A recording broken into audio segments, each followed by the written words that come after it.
Kwa nini Daudi alikuwa anapiga kinubi na mapepo yanaanza kutoka? Siri ya Daudi,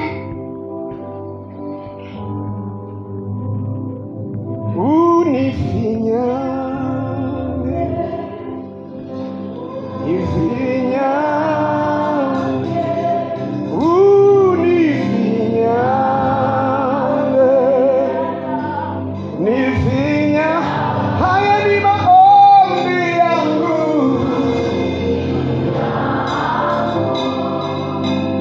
kafike kwako,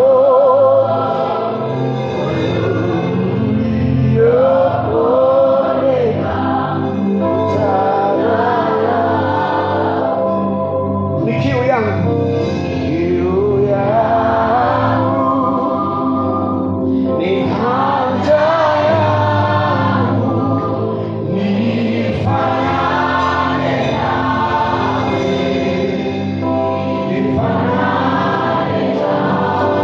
Maombi yangu, maombi yangu, yafike kwako,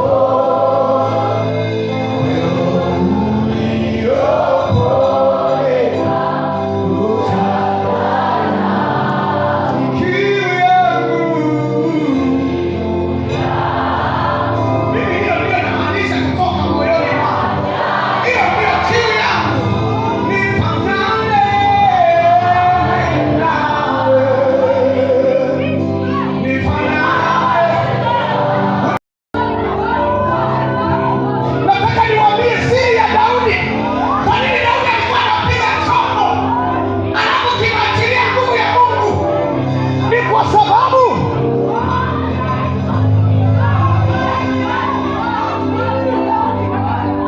katika Zaburi anasema, tazama naliloanisha godoro langu kwa machozi usiku kucha.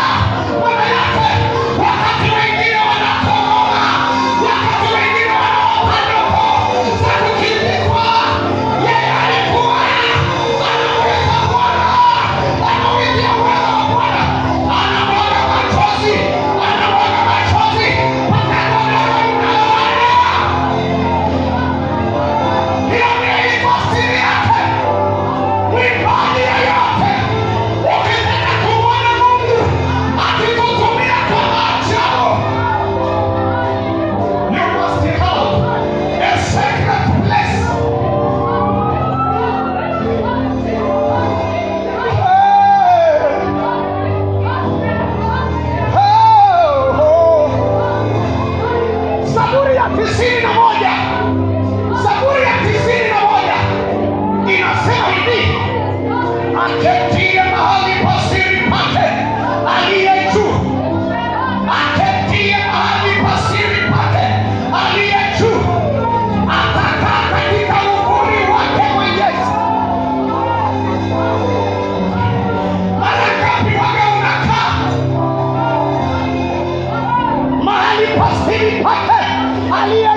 Simameni katika njia kuu, mkaone, mkaulize habari za mapito ya zamani.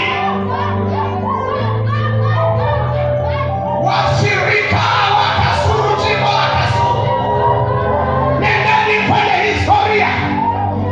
Kanisa la kwanza lilipoanza, kanisa la PCT lilipoanza, ni mambo gani yalikuwa yanatokea ndani ya kanisa? Bwana anasema simameni katika njia kuu, mkaulize mapito ya zamani. Iwapi njia iliyo njema? Iwapi njia iliyo njema? Mkaende katika njia hiyo, nani mtajipatia raha katika nafsi zenu. Leo tunajifanya tunaendelea, tunajiona tunaendelea sana, tunajiona tumesoma sana. Mambo wanayotuambia wazee tunawapuuza, tunawadharau, lakini Bwana anasema simameni njia panda, mkaulize mapito ya zamani. Walitembea wazee wa zamani, kina Andrea Shimba, akina Kapiga, akina Kulola, walitembea miaka hiyo. Halafu lakini mkaende kwenye hiyo njia. Kama unapata raha nafsini mwenu, kaulizeni mapito ya zamani. Msipofanya hivyo, shetani atawafuruga.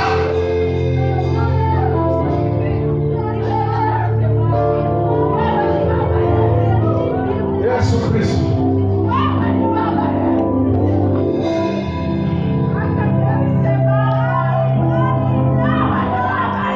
Inawezekana kuachilia nguvu za Mungu kupitia kusifu na kuabudu, lakini siri ya walioweza kufanya hivyo ndio hiyo niliwasomea.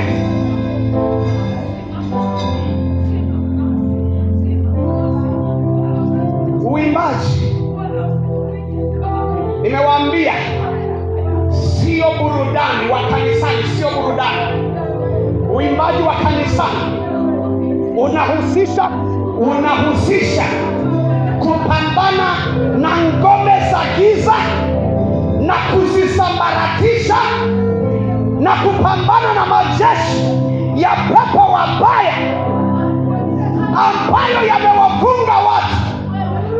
Watu wakija kanisani, mwingine amefungwa na mapepo, mwingine kafungwa na magonjwa. Mungu anachotarajia wewe utakaposimama kuhudumu, anataka akutumie. Kama viko vifungo kwenye maisha ya watu, ilo vifungo viachie kupitia huduma yako. Lakini niwaambie watu bila kuwaficha, kwa utitiri na wingi wa mastepu yenu hayo mlioyaendekeza, it will never come to pass. Haiwezi katokea. Ndio maana niwaambia, nendeni mkakae, mtafakari upya jinsi mtakavyoendelea na huduma. Kama mmeamua kumtumikia Mungu, Yoshua akamwambia, chagueni vile mtakaye kumtumikia. Chagueni hivi leo mtakaye mtumikia. Kama ni Baali na ieleweke. Simama hapo, mnatunengulia. Hatuoni madhihirisho ya Roho Mtakatifu. Uimbaji unahusisha kubomoa hizo ngome. Huwezi ukazibomoa kama nguvu ya kuzibomoa haipo. If you did not sit in a sacred place, kama hujakaa mahali pasiri pake yeye aliye juu, huwezi ukazibomoa hizo ngome. Zenyewe ndio zitakubomoa. Ndio maana umeshindwa kuacha uzinzi wewe, shindwa kuacha uongo, shindwa kuacha vurugu. Ni msababisha vurugu tena, ni msababisha vurugu tu wewe. Bwana hajakubadilisha kwa sababu hujawahi kukutana naye ili akubadilishe. Huwezi. Mungu anatumia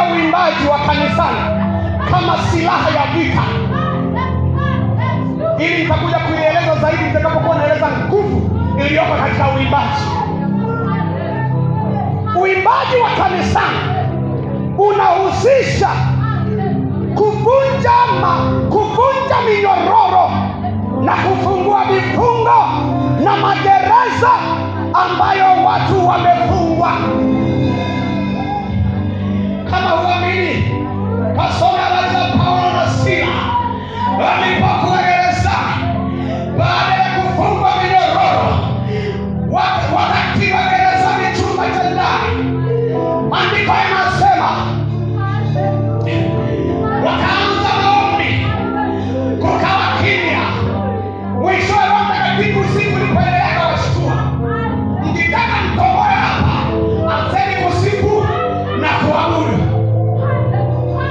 Wakaanzisha wimbo kwa fadhili zako zadumu milele na milele. Wafungwa wenu wanajiuliza, tunapata dizaini ya wafungwa wao. Jamaa kawadai, kwa maana fadhili zako zadumu milele na milele. Mara ya tatu, kwa maana fadhili zako zadumu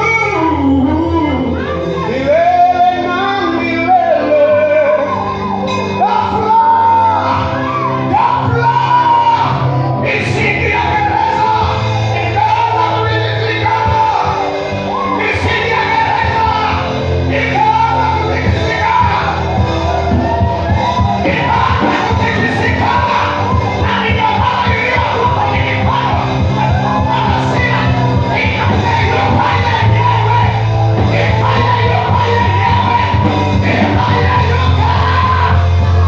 Baada ya kusifu na kuabudu,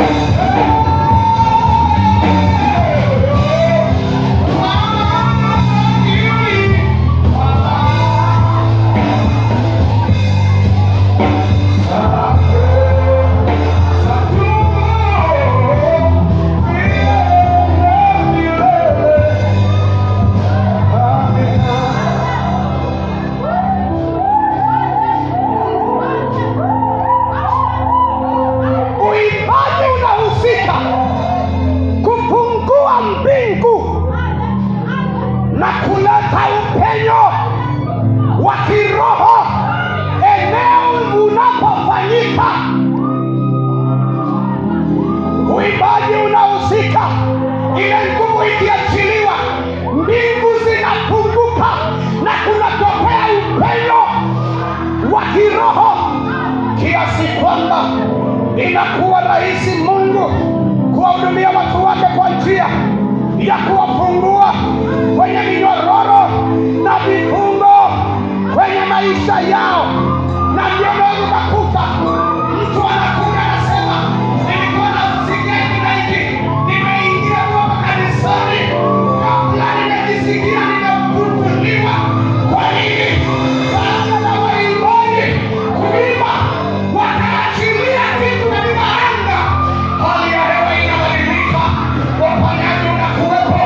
Mtu akiingia kwenye ile eneo anapigwa shoki ya hiyo neema ya Bwana, anapona. Lakini haya yote ili yatokee hivyo, yanahitaji maandalizi makubwa sana ya kiroho kwa mhudumu mwenyewe, ili aweze kusababisha hayo yatokee wakati anaimba.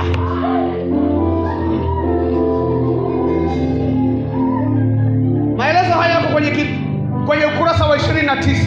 Nunua hiki kitabu. Nunua hiki kitabu. Kitabu hiki nimekiombea. Yeyote atakayesoma kitabu hiki, kuna wengine vitu fulani vya ajabu vitawatokea kwa kushika tu hiki kitabu.